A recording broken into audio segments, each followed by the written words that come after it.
그렇지, 물론 네 결혼 기다리셔. 니들 다 바보야. What did she say? She said we're dumb.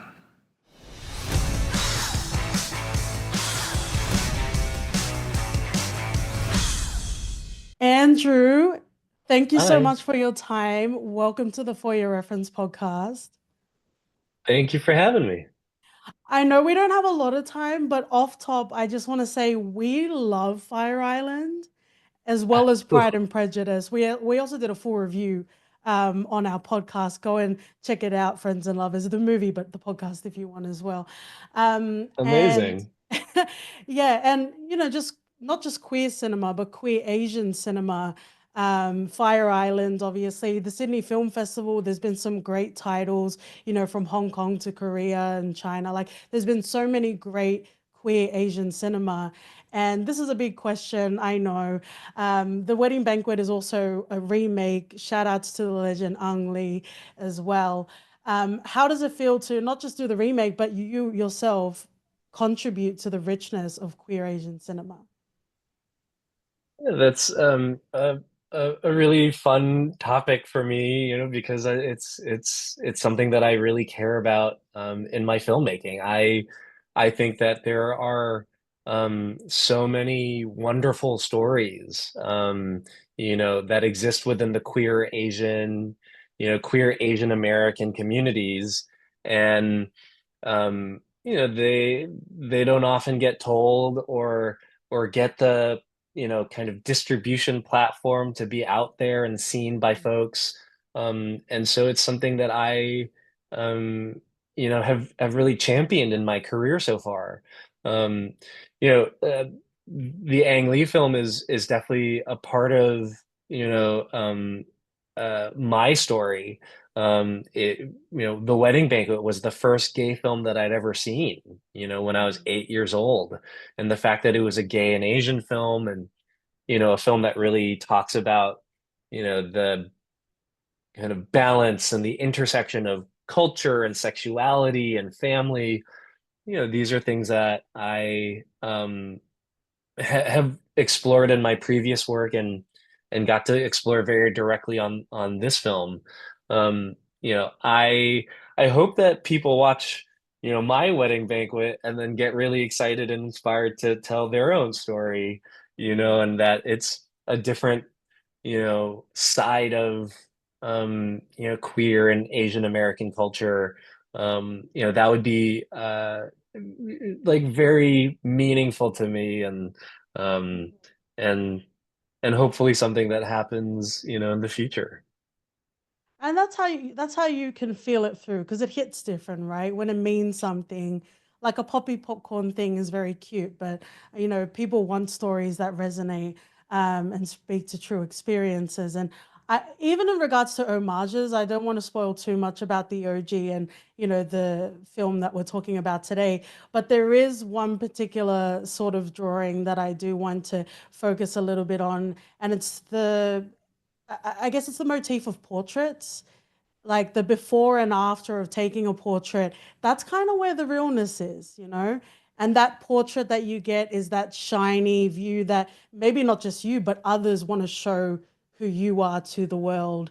And, films are moving pictures as well. And I can only imagine that because you feel so deeply and we feel you so deeply through the film, I can only imagine that that was also, on a meta level in the making of the Wedding Banquet.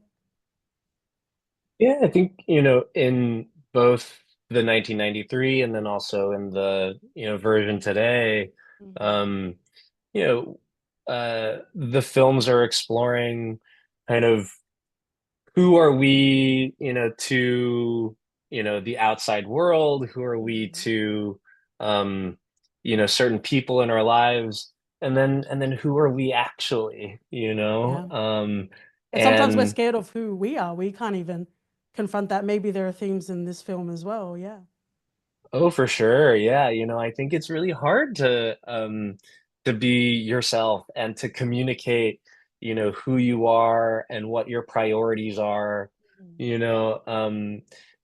But I think about how, that's um an important process in growing up, and in making room for the next generation, is that we have to, understand our authentic beings, and we have to, um, you know, uh, tell the people around us like what we care about and Mhm. what we need. Um, those are the only ways to, um, strengthen the bonds of family that you've already created, and then make room for the next generation. And family on many layers gets touched on in the wedding banquet, like what it means to have a family, building your own family, and also redefining what that means and how much that means to you. And sometimes life is messy and it's like, I don't know. I don't know who I am in this moment. I'm trying to figure it out. Just let me move this clutter away and let's just stay in this moment. And I guess there's so much of like a richness, and obviously it's a challenge, but you did it so beautifully in the wedding banquet. How was it, I guess, distilling that and making sure that the layer and the complexities of family dynamics in whatever way that means? How was that in creating the wedding banquet? Yeah, uh, I was thinking so much about kind of how the queer community has changed since 1993. And um, one of those things is, you know, gay people can get married now. Mm, And I wanted to show a couple kind of wrestling with this question of, well, like now that we can, should we, mhm, like, do we want to? And then thinking about how in the original film there's an accidental pregnancy, but what if you show a couple, trying to have a pregnancy, planning for a mhm, pregnancy.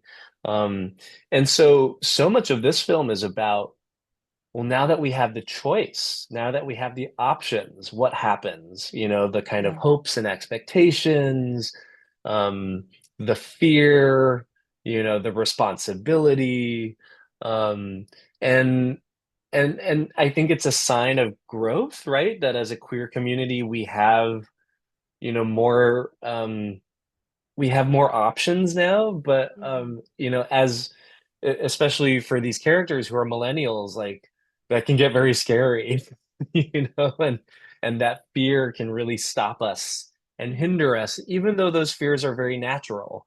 And so I really um, kind of took a lot from my own life and the phase of adulthood that I find myself in, Mhm. these conversations that I've had with, my boyfriend about marriage and about having children, and use them as, um, kind of the guiding light in, telling this nuanced story about queer family building. Yeah. And I guess even in regards to the families, like it's been great hearing you in interviews. And in one particular interview, you talked about how you hope at some point watching the wedding banquet to be like, oh, this is so outdated. You know what I mean? Like in regards to acceptance in families. And, there was a moment where you're like, oh, actually, it's sad that this will hit and it will relate. It's good to have it, but hopefully at some point, you know, and there are lighter moments in the film that touches on that. Like I guess like I love you, I don't understand you, or I never understood you and we need to or we won't address it. There's a lot of that complexity which is important to have, but again, hopefully, baby gays and everyone in the future won't need to hold on to it with that much resonance, I guess. But I guess speaking about that side of families, cultural elements, or people in our lives that like they mean well, they just be doing too much. Like there's a particular character, I don't want to spoil it, in the wedding banquet that are just a bit doing so much. Is it is it a catharsis, or sometimes it feels like you're hitting too close to the nerve in, because the only way you lead is with heart, and that's very clear in the wedding banquet. But I guess sometimes it might feel a bit too close. Is there a balance Yeah, there? I'll say that I did want this film to um to have a message of hope and optimism. that for me as a filmmaker feels like the most responsible thing to do. When people watch films, they get very vulnerable with them, and I didn't want to, you know, I didn't want to take advantage of that. I really wanted to Mm, give the audience a gift, and the film is definitely uh kind of wish fulfillment for me yeah. and kind of what I want in my life. Just thinking about, you know, um kind of queer family building. Mm, I think that there's definitely a balance in every film, right? You're kind of showing kind of what the world looks like today, but then also trying to create a version of the future that we want. And that was something that I kind of balanced in this film that I hope is really meaningful for people. And then hopefully, yeah, one day feels kind of dated, but like if my film feels dated soon, then like it means good things are happening for queer people, and I'm very happy about that. but the relationships are timeless also, in the wedding banquet. So there's definitely a lot to love and to enjoy. And there is a particular scene that I just want to like lightly touch on. And it's to keep up. You've mentioned it a bit, so I won't go deeper than what you've mentioned, but it has been mentioned, of a ruse in the film. And it essentially involves de-queering the space. And speaking of allies that mean well, but they're doing too much and sometimes they're annoying, I couldn't help but notice a piece of queer literature that we have in our own household. I'm like, I was always annoying, but I'm going to be more annoying. But I would love to. It's a bit of a cute question, but I guess for allies, um, what is a piece of queer literature that you think everyone should have in their household, whether it's a book or a film or a piece of music? Oh, also, audio listeners, I'm holding Elliot Page's Page Boy, which was in the film. But is there a queer piece of literature, a book, a film, or any sort of music that you recommend everyone should have in their household? Oh, that's such a good question. There's so many, Um, I'll say maybe this is a bit of a cop out, but I do think that people should watch Ang Lee's The Wedding Banquet because um, the three-dimensionality of those characters, Hmm. I think really uh, it shows a humanity that is very beautiful and moving and startling. Um, and I feel like even folks who aren't queer or folks who maybe aren't so friendly to have queer people, that you can't deny that these people love each other and should be together. Absolutely. And, it's this is kind of a twofer because usually I don't, usually this is the last question, but I guess you get a double answer. Okay. But I want to thank you so much for your time. You always interview so well. And I also appreciate you digging so deep and, getting to that space with me as well today. But we finish off our reviews with a recommendation. So what would you pair with, and I guess you can use the same answer or you can have an extra recommendation, but what would you pair with The Wedding Banquet as a double feature? Oh, yes. I will choose something else just because I love being able to talk about other things. Um, but uh, for eagle-eyed viewers of, the modern version of The Wedding Banquet today, Portrait of a Lady on Fire by Celine Sciamma. What an incredible film. It's one of my favorites, and I think is something that everybody should watch.